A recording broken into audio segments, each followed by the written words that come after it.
kas nosaka? Ceļš uz ielas, ka mašīnas novieto un tās stāvietas, kas ir ceļumā vecīgi. Kas to nosaka? Kas ceļas? Rīgas autostāvs. Kur tas atrodas? Un kurš to atbild? Vienkārši jūs jau saprotat, ja šeit 3 līdz 5 un 8 eiro par stundu cilvēkiem tautiņš nevar samaksāt. Nav paredzēts stāvēt. Jūs transportos? Te jūs kārtīgs cilvēks. Tad varbūt aizliegt vispār braukt par Rīgu, vai Juglā atstāt mašīnu? Nē, bet arī pilsētā, taču 2,83 maksā domas tās cenas cilvēkiem. Un mašīna noliek, kilogramu gaisa var notiekt taču. Un cilvēks var nedēļ dzīvot, nav tas te bojās nedēļas. Es domāju, Valmā ar 5 jāmu telefonu uzrakstīt. Uzrakstīt adresīti no telefoni var. Jūs pati esat apmierināti ar tām mašīnas stāvēt cenām? Jūs arī neesat no Rīgas? Nav no Rīgas? Neizmanto stāvēt. Neizmanto. Kā viņi neizmanto? Vīrs izmanto varbūt, bērni. Pilsētā. Taču izmanto. Tad cik ir liela no 3 eiro, cik ir jums lielākā rīzniekam? Man teiksim, nezinu. Jūs te vispār naudu neskatāt. Cik te jūs saņemat, ja jūs neskatāt naudu? Tas tāda agresība. Kāda agresība? Piezvaniet, kā jautājot uz kādu pamatu. Jūs strādājat, tā kā Rīgas domas jūs strādājat. Tad pasakiet, es kā pilsonis Latvijas, es drīkstu ar jums sarunāties, vai jūs esat kaut kāds speciāla persona, ar kuru nedrīkst runāt? Vajag. Kas tā ir par lietu? Vai es runāt nevarēšu? Es taču jums nodokļu, es maksāju 2,500 nodokļu mēnesī. Un jūs jau man negribat runāt. Tas tā par lietu. Es taču jums algas maksāju. Labdien. No Rīgas domas apmeklētājs. Jūs kā domājat, no kurienes jūs algas saņemat? Jā, interesanti. Jums vismieklīgi, tas ir saprot. Bet tad Rīgas doma ir tā kā privāta biznesa kaut kāds? Nē, mēs esam tautas pārstāvi, kuri maksā nodokļus, jums maksā algu. Jūs sākāt smieties. Jā? Un mums nav tiesības uzjautāt tiem, kas pavirši izturās pret mūsu naudu, mūsu zemu, mūsu līdzekļiem. Apskatieties kaut vai savu attieksmi, ja jūs smejaties par to, ka jums cilvēki maksā naudu. Ja jums smieklīgi ir tas, ka jūs no mūsu nodokļu maksātājiem. Tur, kur jums ir numuri. Kāpēc mums jāsaka? Kāpēc mums jāsaka? Mēs tā kā, mēs nacistiskajā Vācijā dzīvojam, mēs taču varam stāvēt. Jūs uztaisījāt to trāku? Tieši tā. Tieši tā. Jūs uztaisījāt to trāku? Jā, ļoti labi jūs kamerā izskatīsties, neuztraucieties, lieliski. Jūs taču strādājat uz to, vai algu saņemat, tā taču nezinu. Kurš draudē? Jā? Kā es draudēju? Tas, ka kamerā jūs ļoti labi izskatīsties, tas ir... Kamerā viss ir piefiksēts, nevienā brīdī es jums nedraudēju. Jā, izdomāju, tādi jūs redzat esat. Jūs esat piezīdušies pie sistēmas pupa. Un jums ir ērti, jums ir nospļauties par pārējiem cilvēkiem, kā cilvēki jūtās. Un tad, kad kāds uzdod jautājumus, kas ir loģiski un normāli jautājumi, tad jums, redz, nāk smiekli, jo jūs barojaties no nodokļu maksātāja naudas. Kas tur ir smieklīgs, jums būtu atbildība jāizjūt. Nebūtu tā. Kurš ir pēc satversmes Latvijā, kam pieder vara? Jā, un kurš jums maksā algas? Kurš jums maksā algas? Kurš jums maksā algas? Tauta, vai ne? Kurš jums maksā algas? Nodokļu maksātāji, vai ne? Jo Rīga, cik es zinu, Rīgas doma nav vēl privāts biznes. Pagaidām, par laimi.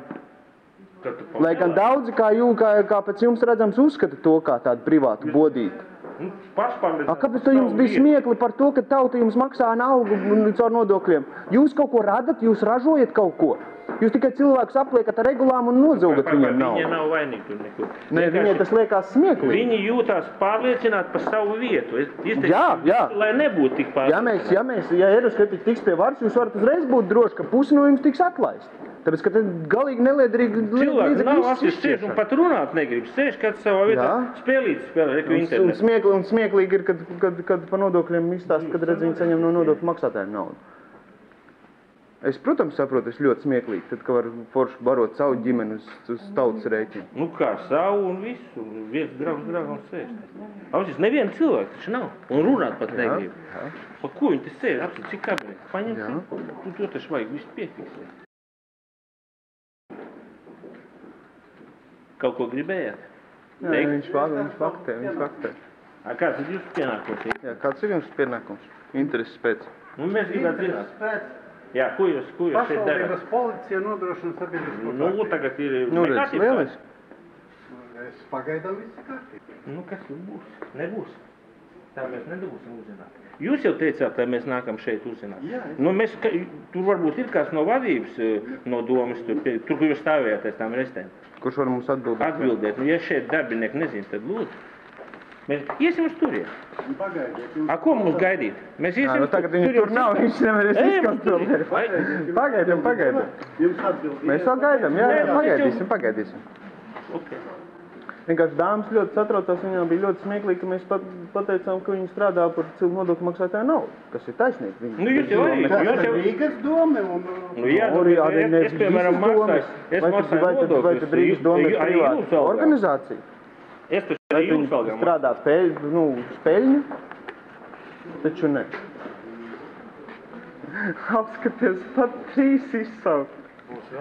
Kaut kādas problēmas? Man patīk tā frāze, tev mums vēl jau vajadzēs. Tas ir kā jūs domājat? Jūs uzreiz automātiski domājat, ka mēs esam vainīgi, kamēr mēs neesam pierādījuši, ka mēs neesam vainīgi, ja? Noteikumi tas nosaka.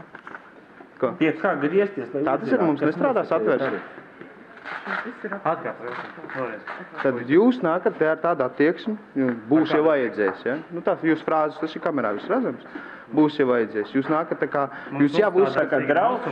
Jā, jūs uzskatāt jau uzreiz, kad mēs esam vainīgi. Nu, cilvēki, darbinieki šeit vēl tu nespriež to flogu. Bet no acīm redzot, jo mēs viņiem vienkārši uzdevām jautājumus, kas viņiem nepatika. Mēs izteicām replikas, kas viņiem nepatika. Un tāpēc jūs... Nu jā, tātad mēs uzreiz esam vainīgi. Mēs taču nedzīvojam. Tāpēc jūs saprotat to vienkārši to ironiju. Mēs nedzīvojam it kā fašistiskajā Vācijā, ja, vairs jau kādus gadus. Un tagad jau mums liek tā, jūs tas apskatāties, mēs atnācām divi cilvēki, ja? Un jūs te jau esat 3. Piekrīt? Ko mēs tikai gribējām uzzināt par to, kurš nosaka stāvlaukuma cenas pastāvēšanu. Un tad, kad mēs izpļāvām repliku, kad redz cilvēki attiecās ar aroganci pret mums tikai tāpēc, ka mēs uzdodam jautājumu. Ļaut man pabeigt, jo es jums nerunāju patreiz. Tad, kad mēs uzdevām jautājumu, tad dāmai bija ļoti smieklīgi, ka mēs pateicām, ka Rīgas doma strādā par nodokļu maksātāju naudu. Tā nav taisnība. Kas tur smieklīgs? Tāpēc viņi tā sacepās. Labi, tā jau tā... Jūs taču arī strādājat. Nē. Kāds pretenzijas? Vienkārši mēs skatāmies, ka te Gestapo ir izsaukt. Nē, te nav nekāds Gestapo. Atvainojiet, ja jūs tā man liekas, jo mēs neesam nebijuši agresīvi nekas. Tas, ka mēs paceļam balstu, tad, kad uz mums paceļ balstu, tas tikai normāli. Bet tas nav jādara. Tas ir šitā apmācīt visiem šitiem darbiem. Jā, šitā te klusiņi. Jā. Nedīs nevienu vārdu. Paldies, ka jūs kā? Bet kā? Kā jūs vienmēr ar tādu, kā saka, attieksmi? Ja pret mums aroganti izturās, kā jūs domājat? Ja pret jums, piemēram, izturās ar aroganci. Jūs tā kā biedrs. Atnākat, mums jābaida. Vēl ir kaut kāds pretenzijas? Nē, pretenzijas jau ir pret jums. Kāpēc? Tāpēc, ka mums ir jābaida. Jūs esat atnākuši mūs tā kā arestēt, vai mēs runāt vairs nedrīkst. Nē, mēs esam atnākuši arestēt.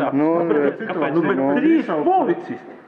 Par to, ka mēs esam kaut 10. Mēs noziedznieki atnākuši. Bet kaut 10.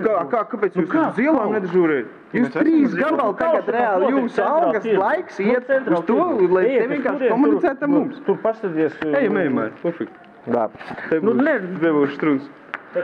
Gestapojuši gan mēs vēl varam nofilmēt. Ļoti lieliski viņi būs kadrā. Droši, es varu filmēt. Jā, es jau zinu, man jau ir pieredzi uz draugiem. Veiksmi jums darbā.